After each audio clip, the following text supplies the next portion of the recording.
Hello. So what we're looking at is something where people have to volunteer information about themselves. So like a census questionnaire, person coming along and saying, "What's your sexual preference?" So, or how do you identify? What religion do you identify? Ancestry? All those questions are something that's kind of tricky to talk about because people could lie. So they have validation. Um, and so they can add algorithms of percentages to variations in the reliability of the data, et cetera, et cetera. That's one barrier. Another barrier is that in the United States, thanks to I think the Civil Rights Act of 1964, people under the age of 18 are protected populations. You can't just waltz up to a school and say, "Yeah, I need to poll the school." It's problematic. So I'm going to show you data that you might use to make statements talking about percentages of populations in the United States and in Utah, but know that there's some variance in there. So first of all, I hit the Wikipedia, as one does, and I found that they have a bunch of different data sources that we can look at. So cruise through these. The Gallup poll, sometimes they're private and you have to buy it, and we might not have access to it. And there also might be different ways that it's measured. U.S. Census is probably the easiest to access because it's nonprofit and it's copyright free. But there's all sorts of different things that you can go at. Here we have, and we want to see, it's a state by state summary. I'm like, well, where's this information coming from? And is this reliable? Because the way that it's presented, it's kind of like, yeah, this is exactly, we counted everybody, and we both know that that's not right. So what's their data source? I don't know, but I'm going to show you some. Oh, that's interesting. Transgender, a couple households. So there's all these different data points that we can go through. Let me show you how you can access some of these, and you may have to dig around. Oh, there we go. Oh, so they're citing something that's kind of like it's a Gallup Politics poll. Ooh, this is problematic in scholarship, is how valid a statement like that is. And if there's varying validity in there, it gets kind of messy. So I'm going to give you some good info that you can work with.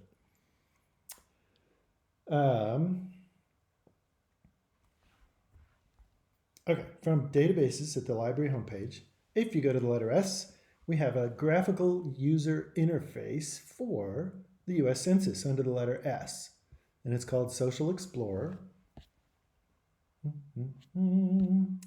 This is something that has, the US Census changes over the years.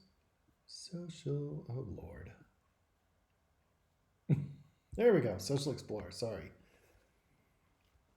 Keep your finger on the plus 10 seconds button. There's a lot of login stuff related to Social Explorer, but you don't have to do any of it. You can just go in without saving any of your data. You can go in to Explorer. Again, there's a graphical user interface.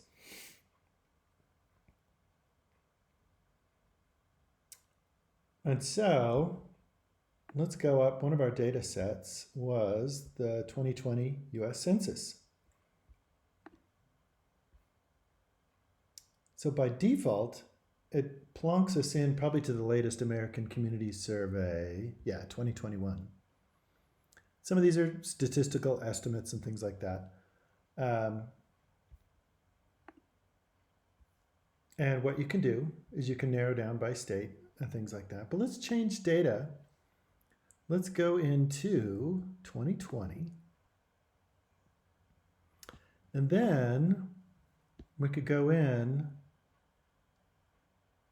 same-sex couple households, even though that's from 2010. So this is where you'll have to do some digging. Maybe family structure, marital status. There's all sorts of, maybe residence, because it was households. This is where you're going to have to dig. I'll go into housing. No, let's do marital status. Let's see if it has anything in there. No.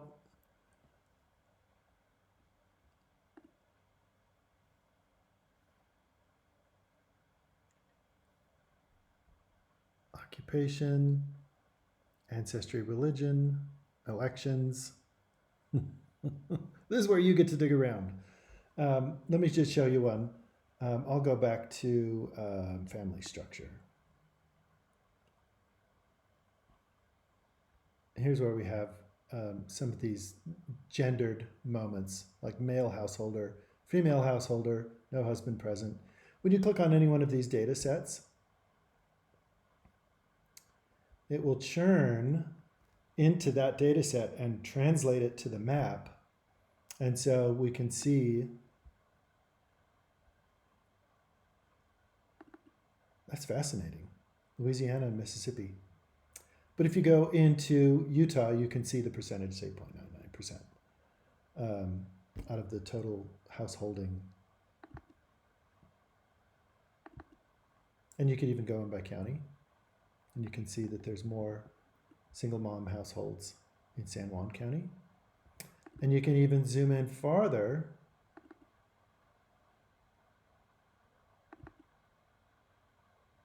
to census tracts. You're going to let me into a sense. There's census tracts. And so you can see maps. But again, these are people answering questions to a survey taker. Or it might be, well, no, you can't guess somebody's name. I mean, that's unreliable data. So my name, Dale, has gone back and forth between a gender male name or a gendered female name over the years. So I don't think they can go by name. I think they have to ask what gender do you identify with? It has to be very, very neutral in how they gather data. So look for demographic information that's cited in here in that Social Explorer. Just changing data, changing years, and looking around and things like that. This is how you would get into that. Second place I recommend is the library catalog. And let me show you what I was doing with this. If I'm in the library catalog, it's just that main search of the library homepage. If you go to advanced search,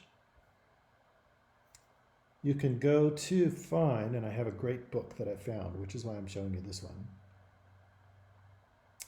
You can come up with synonyms and keywords related to what you're looking for. So if you're a data scientist, how would you describe these things? I might do LGBTQ, I might do sexual orientation. What are some of the other synonyms and related terms? Those are evolving as we go. And so demographic or census, you could do or poll or survey. These are just synonyms for that main concept. We want a data set that's gathered in that particular way. And you could add another line and say Utah, but I found that that's kind of, do that later. We'll miss the book that I was talking about. I'm hoping this book will help.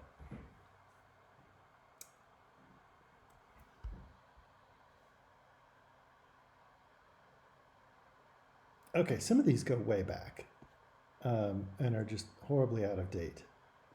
But what we want to do on this side is we want to find books. Are there published guides of data? The government publishes things like that, but also scholarly publishers do this too. I'm hoping this starts to populate itself. Are you going to come in so we can just see books? Oh yeah, look at that. It comes from 1940. Back when gender identity and sexual identity was criminalized in some cases. Certainly censored, certainly suppressed. But we're not here to look at history. We want to go resource type.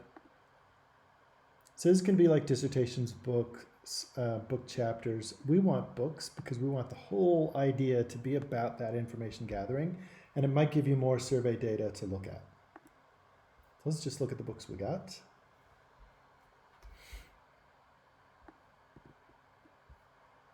And I apologize, this is so slow.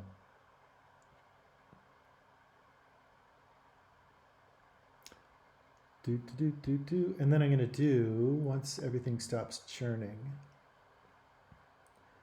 think of the library catalog as a database of databases. There's lots of different publishers inputting stuff in here. So let's do date newest. Let's see if I can find that one that I saw earlier. So what you're working on is important, and because it relates to legal precedents, especially since it's related to law and policy now. But a lot of this is going to be like perspectives. And we just want something with positive experiences. I mean, that might be qualitative.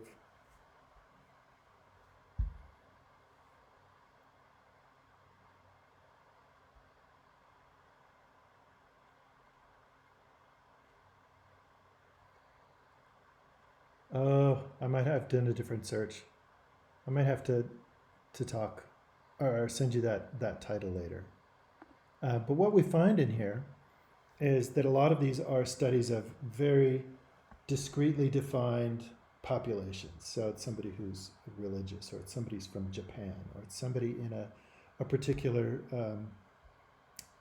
time frame. So how do we get, I'll send you the book. It's got to be in here somewhere. Oh, fiddlesticks. I'll send you that book because it was about gathering data and how to work with all of those different things.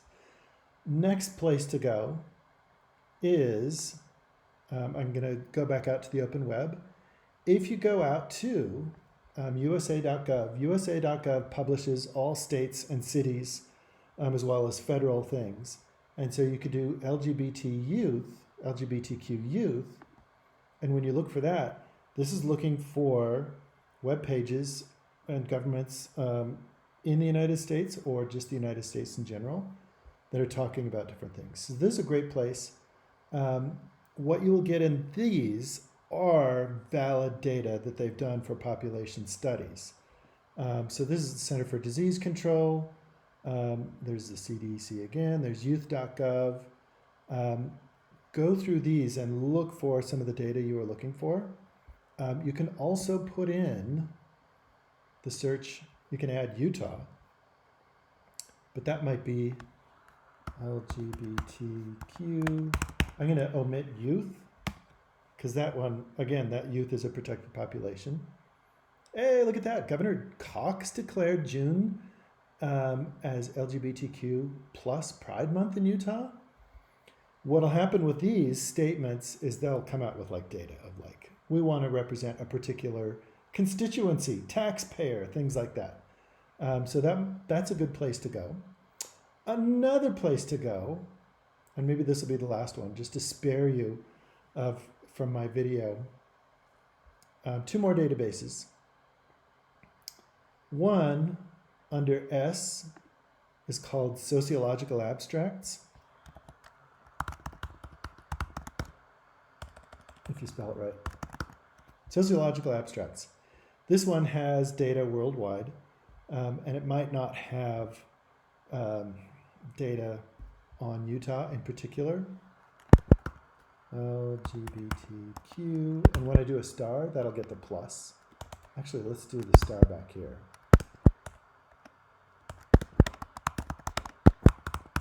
So do you remember in the advanced search when I had one line here and the other one here? This is the same thing when I put an and in between. LGBTQ and youth, LGBT and everything after it, youth.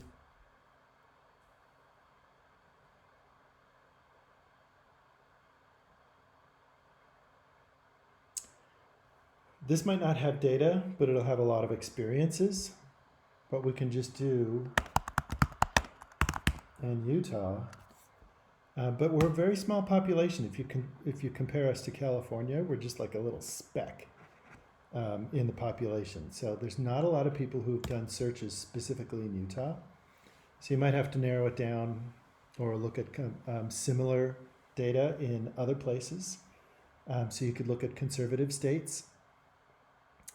But here's civil protection order statutes. There's a lot of digging. BYU, critical race theory, but a lot of these are just, they're doing studies by themselves. The last one that I think you should look at, which is very similar, you could put in keywords. It's a database called Education Full Text. And you can get to that one by going by subject and going to education. What we have with education isn't necessarily, it's not necessarily on our topic, but it is the protected population of what, like K through 16, K through 12, at least up to 18-year-olds as a population gets studied through this. So this might be a great place to look in things like that too. Oh, that's a lot of stuff that I've given you to look at. Let me know how it goes, and if there's a very finite angle that you're looking for, I can dig deeper. You could also reach out to Pride Institute of Utah. I think they were running into administrative trouble, so I'm not sure if they're online, but they would have access to data as well that people use for lobbying and policy making and things like that. Let me know how it goes. I feel like I've kind of been all over the place, but I haven't resolved anything, so I'm happy to keep helping.